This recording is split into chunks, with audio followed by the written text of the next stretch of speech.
Welcome to Comedy Album Book Club. This week, we have special guest Al Val talking about Patton Oswalt's Werewolves and Lollipops. Buckle up, neuromancers, because things are about to get funny on Comedy Album Book Club.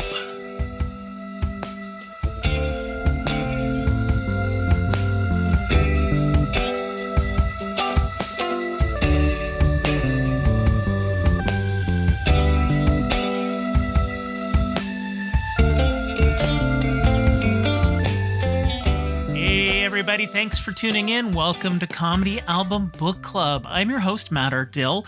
This week, I got to sit with the amazing, the hilarious, the absolutely stupendous Al Val. She is a Toronto-based comedian. You may have seen her on CBC Gem, Winnipeg Comedy Festival, Just for Laughs, Halifax Comedy Festival. Basically, if there's a comedy festival in Canada, chances are she has been there. She just finished a tour across the country. They're so freaking awesome. I can't recommend them highly enough. She has a comedy special that I got to go to the taping of, which I super enjoyed. And we chatted about Patton Oswalt's Werewolves and Lollipops. We got into the weeds about crowd work and physical comedy, and I nerded out about nerding out because, you know, just hearing Al talk about comedy is a joy unto itself. So if you're a fan of comedy, if you're a fan of Al, if you're a fan of Patton, this is the episode for you. Sit back, relax, and enjoy this week's episode of Comedy Album Book Club.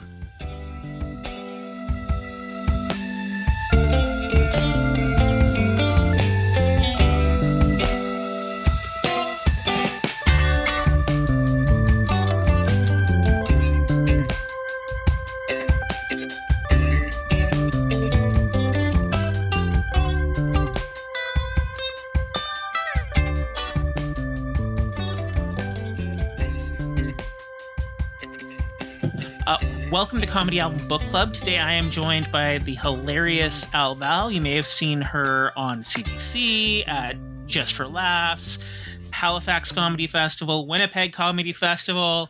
Thanks for joining us today. How are you doing? Thank you very much for having me, Matt. I appreciate it. I feel great. I feel chipper. Awesome. I feel sophisticated. I brought my most sophisticated palate to dissect some comedy. So bring it on. Excellent. So you suggested Werewolves and Lollipops, the 2007 album by Patton Oswalt. So what inspired you to choose this album? So I started doing stand-up in 2006, and I kind of stumbled upon this album. So I was a year in, and I think how I found this was I saw it. This was when YouTube was just starting to be popular too. So I saw some YouTube clip of Patton Oswalt doing. He was a guest on Letterman or something like that, and he did a bit from that album. And I didn't recognize. Obviously, I didn't know about the album, and it killed me so hard. I'd never seen anything like it. That I tracked down the album. I found out it was a bit from this album, and so I picked this album based on, there are two bits in the two tracks in this album that go down as my all-time favorites as far as writing, delivery, just powerhouse, just amazing. Poetry. What two bits are those that really get you? What were those two bits? The first one is the very first track. It's KFC bowls or something like that. Starting on a dark note. Yeah. That one. And then just an all-timer for me was, I forget what the track is called, but he talks about a 65-year-old woman giving birth. Yes. And how that is a scientific abomination. That is an abomination against humanity. And it's just the way his imagery, he has such amazing way with words that I'd never seen before, that I'd never heard Mhm. before. So, 1 year into my stand-up career, when I discovered this, I was just like so enamored with the care and attention that he took in the writing and the polish, not a wasted word, and just so eloquent and articulate, just Yeah. perfect, perfect, perfect. And that he's that eloquent and articulate when he is drunk. So, Yeah.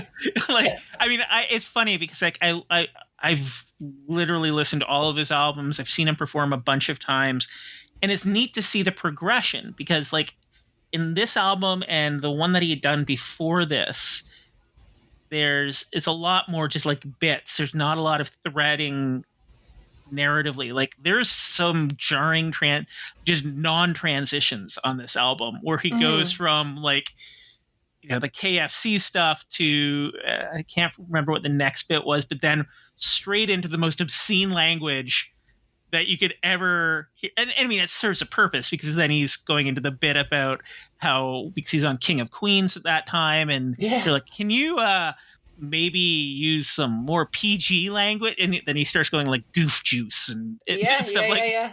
But it's just like that hard shift where it's just like no transition, just like buckle up because you're gonna get. Hmm.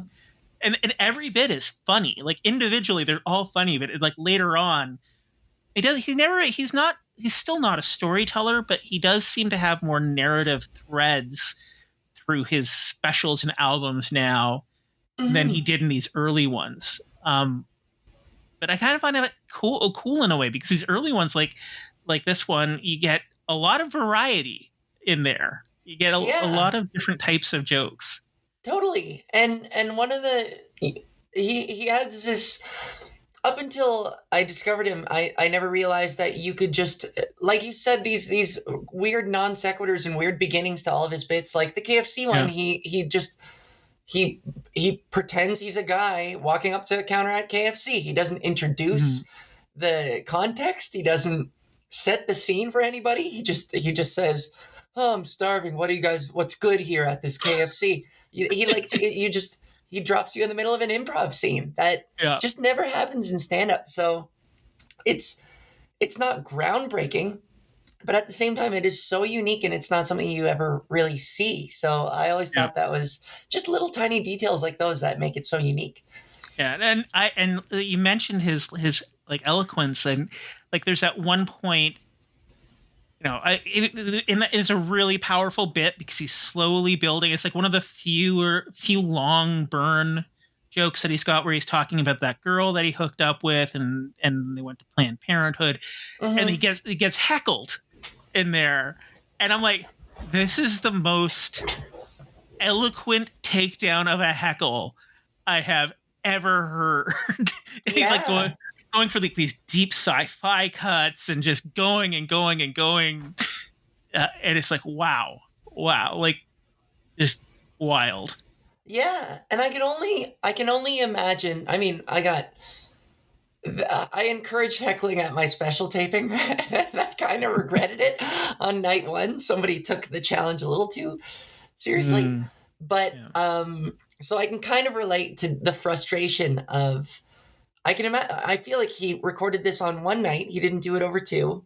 yeah, Otherwise, he probably would have. I don't know. Maybe he did. Maybe he didn't. But like the the enormous fury and rage at some drunk asshole interrupting, not even with anything workable. He just yeah. kind of So screamed like a chicken. yeah, like a grand woo kind of thing, like Yeah. out of In nowhere. in the middle of a moment that Patton was trying to build. So like Yeah, the composure, I admire that he was able to not have to pull the show to a dead stop, that they didn't have to edit around it, that he still yeah, like raged on this guy in such an effective way. yeah. And he even has a kind of a funny callback afterwards. He's like, "See, that's what I was trying to do, fucking idiot." Yeah, yeah, yeah, yeah. It's just like, yeah. The thing, and this is one of the things that I find inspiring about Patton, because I mean, we're only a couple of years, well, but a little less than 4 years apart in age, so we're not that different in age, and we have a lot of the same cultural nerd touchstones. in our experience. So like the Blade Runner gun and like this mortal coil, like is a as like a weepy goth boy in the Yeah. 90s. Like that's like right up my alley. So it's like he doesn't have any fear of being too specific in his jokes, because he's able, like I find he's able to successfully surround them with enough universal funny that the individual people that one little kernel is targeted at get that bonus, but there's still something there for everybody. Yeah. Yeah, I don't get a lot of the references that he makes. Not a Yeah. lot. But there are plenty of references that he makes in all of his material throughout his entire discography that like Mhm. some of it goes over my head, but I can still there's still plenty of context enough for me to appreciate the message that he's saying. Like it doesn't throw you off the bit entirely. And like Yeah. I still have a very fond appreciation for everything. Even the references sometimes are coded in this, delivered in such a way that you get what he's saying, really. Yeah, You know? you can get the feel of where he's going without necessarily understanding or being the target of the details kind of thing Mm-hmm. there. Um, one thing I find really incredible about, and this is not just this album, just Patton in general, he's very loose in a lot of ways. Like his delivery is, it just feels organic. I mean, maybe loose is the wrong word, but it's just, it doesn't feel overly scripted, it doesn't feel overly rehearsed. It Mm-hmm. feels very natural. And I mean, Yeah. I find you're that way as well. Like you have the bike cop bit, which I love, that has this great physical component and this great, like there's choreography in it, as well as this hilarious like wordplay, and it all comes together in this perfect moment of comedy. And how do you keep that natural? Like how do you keep that just flowing in the moment?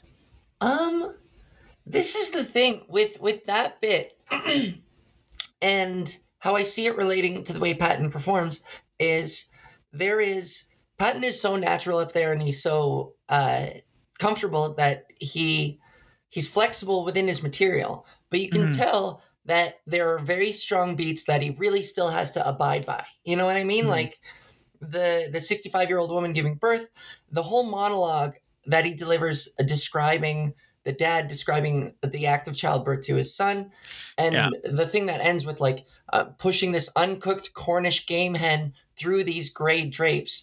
It is so important that he hit those words, not stumble, not Yeah. fill them in with any kind of fat or any kind of pause. So like so to bring it back to the bike cop bit, I remember everything that led up to that last monologue, the choreographed monologue that you described.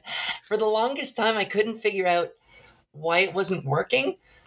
And it was because I was trying to improvise that last part and Mhm. hopefully, and just write it through improv and build Mhm. it on stage. And finally, there came a day where I got frustrated. It had been so many times in a row that it all just fizzled out over and over again. And so I Mhm. sat down and I was like, well, I know I want to hit these cues. So let's memorize the script here at this point. And so that bit and kind of the structure of how I write a lot of material now is there are very strong beats that I know I really really need to hit effectively Mhm. and efficiently. Don't waste words. Make sure you nail those words in sequence, right? Yeah.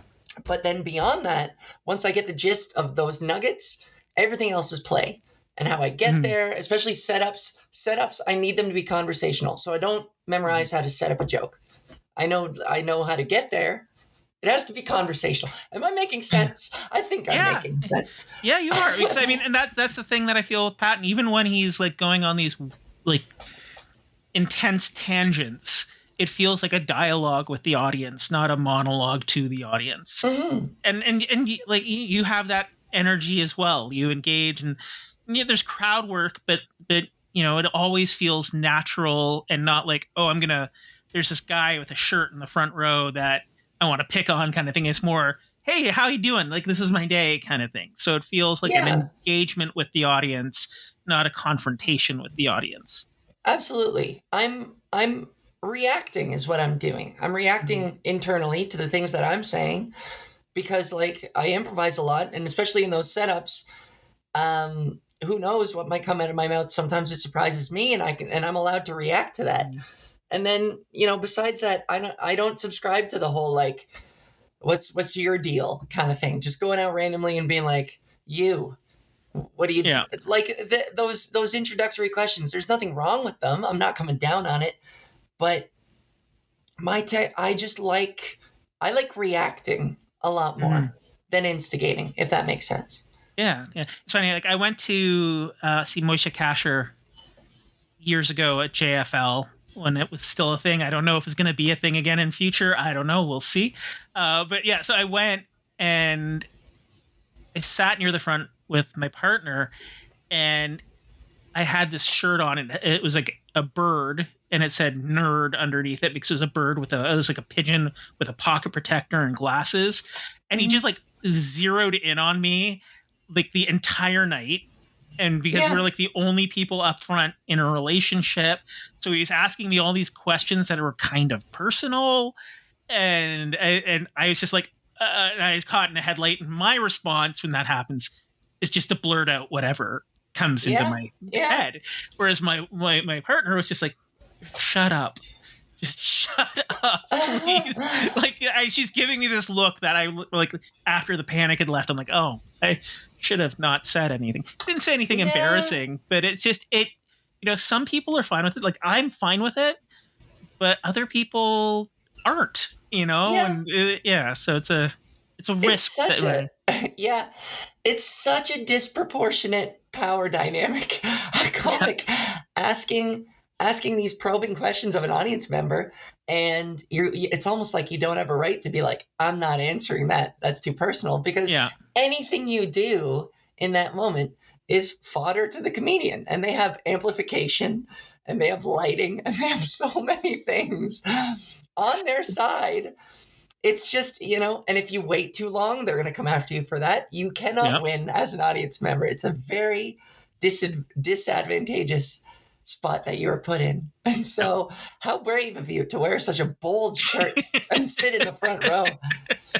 It's not the first time I've made poor decisions about seating at comedy shows. My very first comedy show I went to was with my mother to a Yucks, and there was a woman doing comedy who decided to like hit on me kind of, but jokingly, not like seriously, because I was an 18-year-old boy. Nobody wants to be with an 18-year-old boy.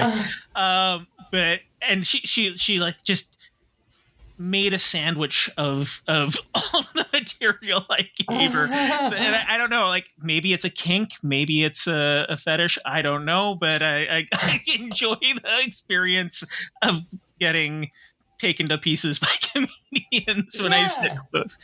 Well, I've met like comedy fans. I've met plenty of comedy fans who really do actually enjoy the act of like sitting in the front row and have no problems at all bantering or getting ripped on. It's part of the sport for them. It's part of Comedy fans are as a group are a very interesting bunch. And one of the things too is like, have you seen Patton's most recent special?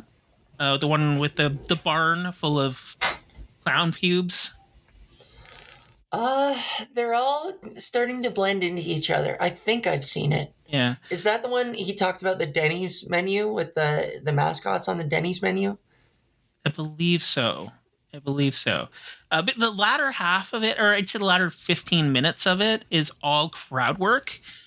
And I found I think he's too nice to do extensive crowd work because it just kind of fizzles out there. Oh, I think I remember. Yeah, so it's interesting. Like I feel like in these albums he had like he was angrier back then.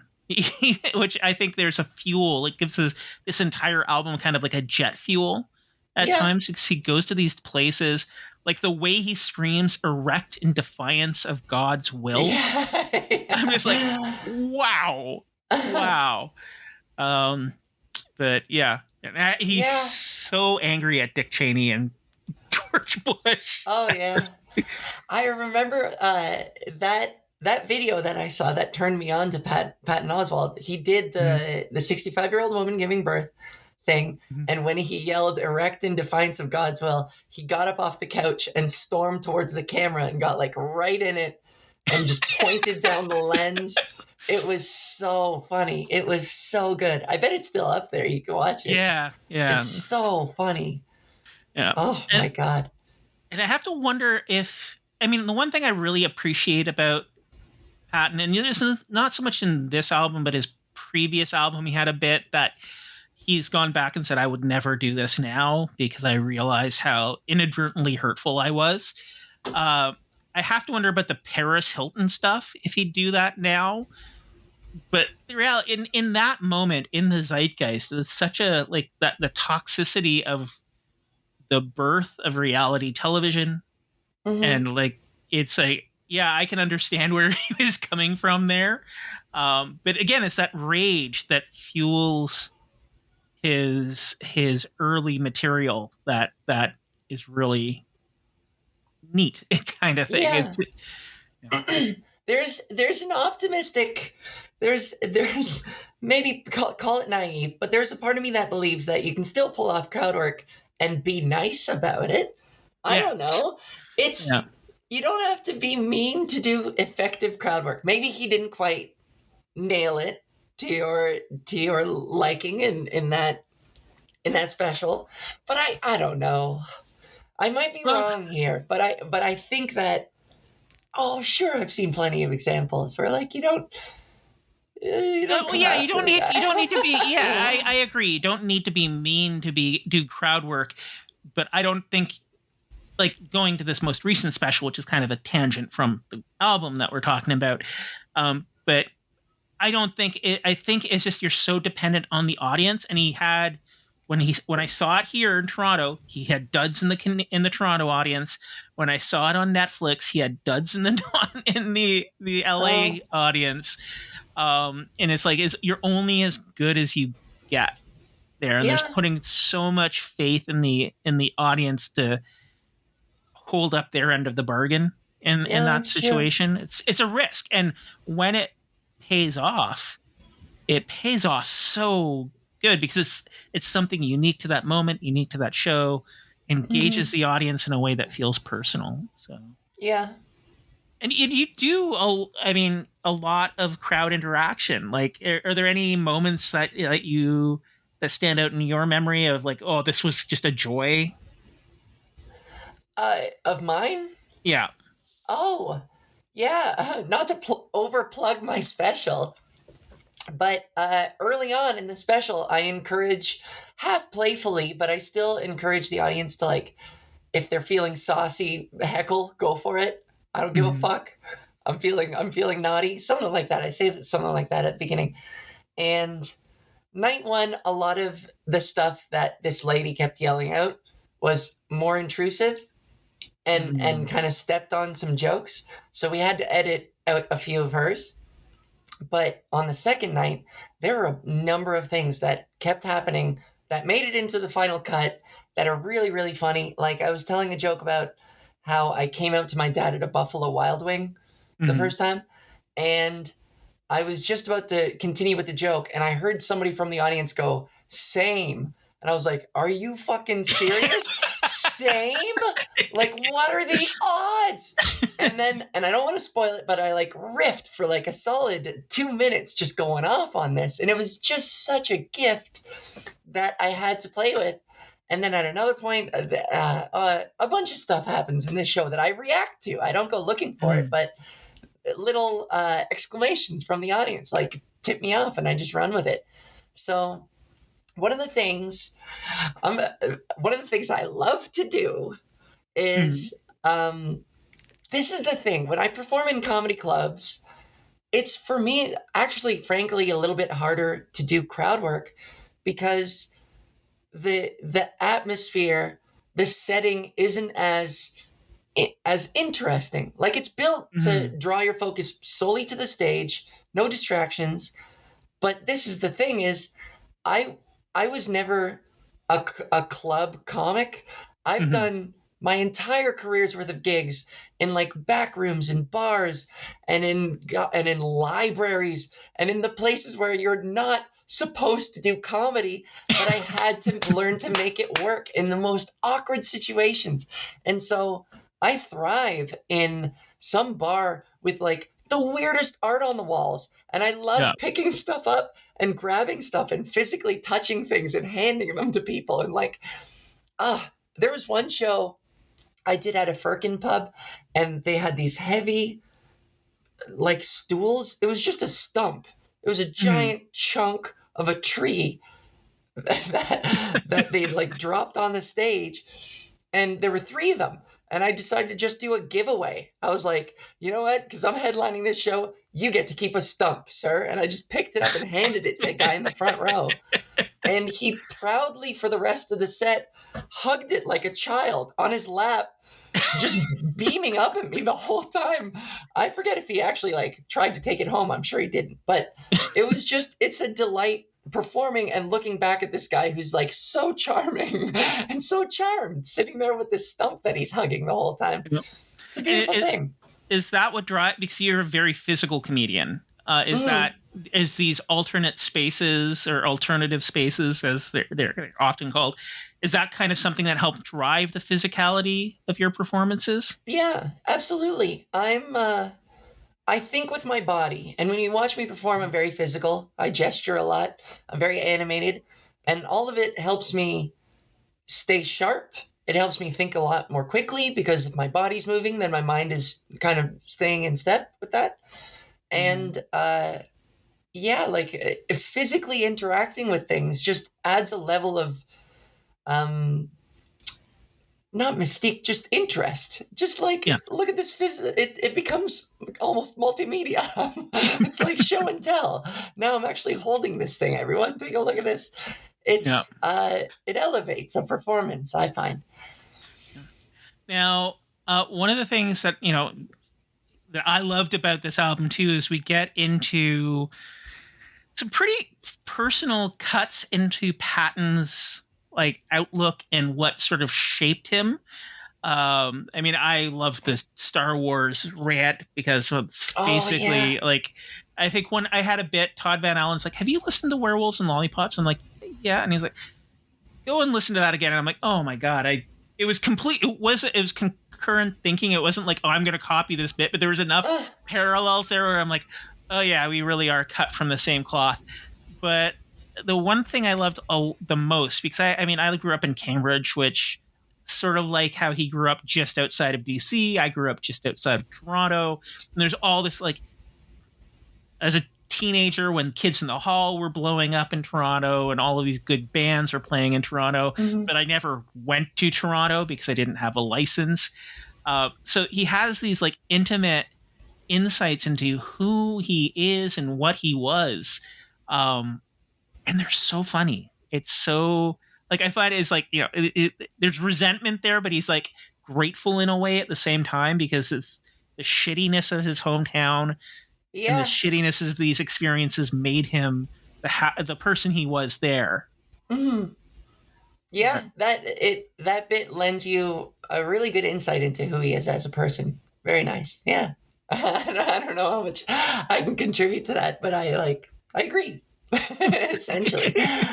Now it's true. You're talking about the small town bit, right? Where he was like, and he talks about that the weather reporter or the news guy. Yeah, the news guy. Yeah.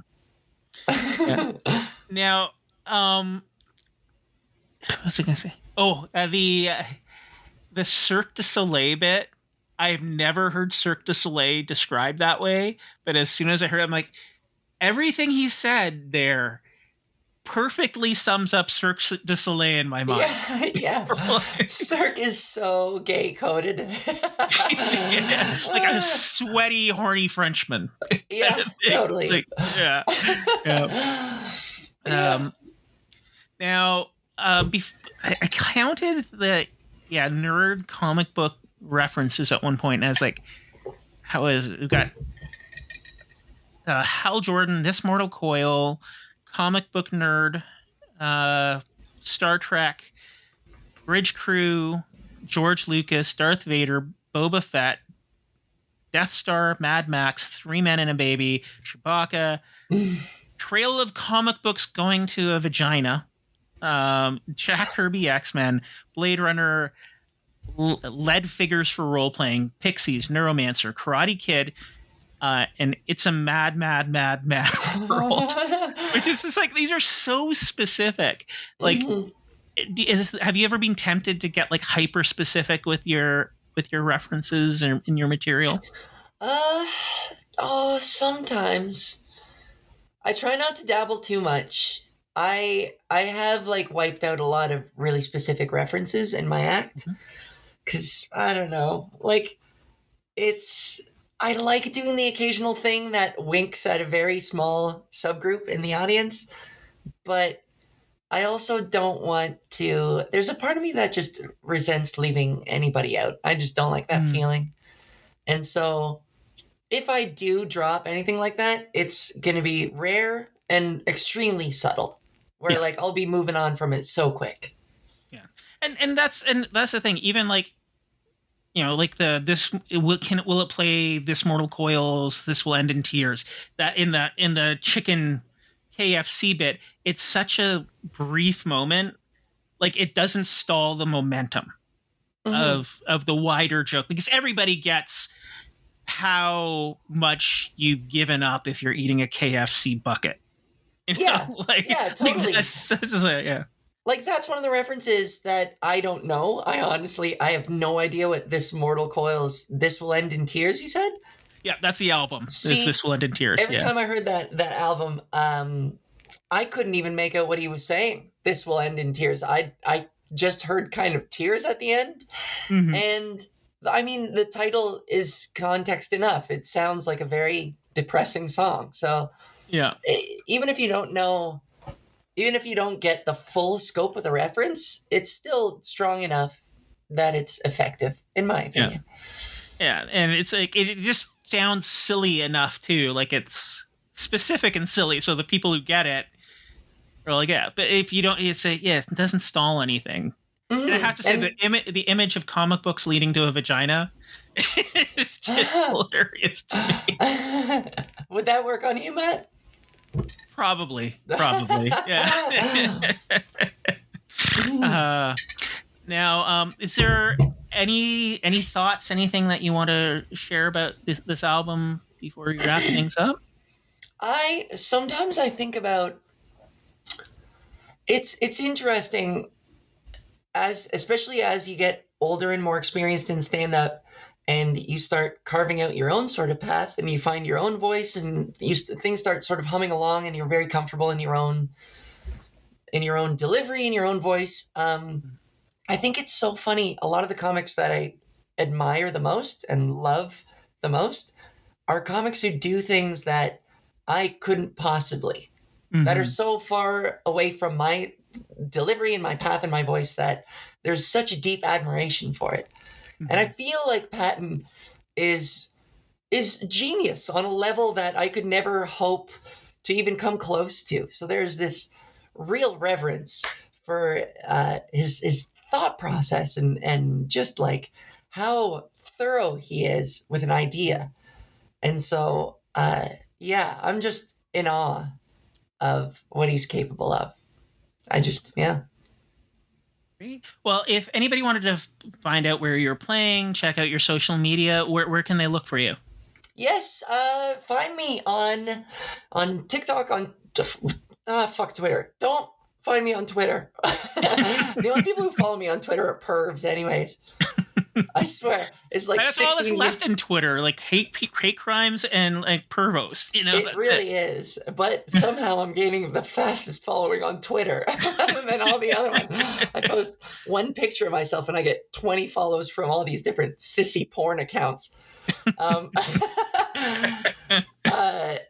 me on Instagram, Threads,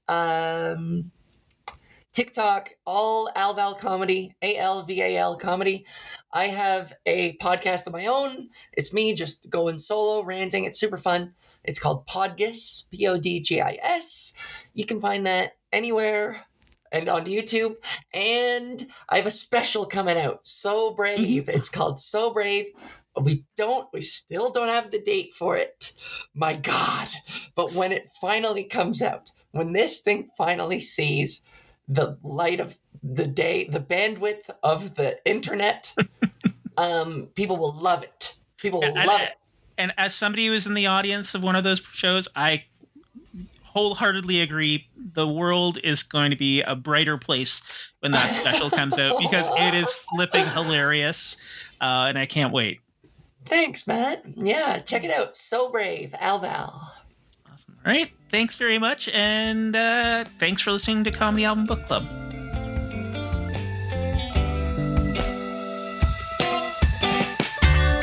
You've been listening to Comedy Album Book Club, a Far From Here comedy and ShowbizMonkeys.com co-production.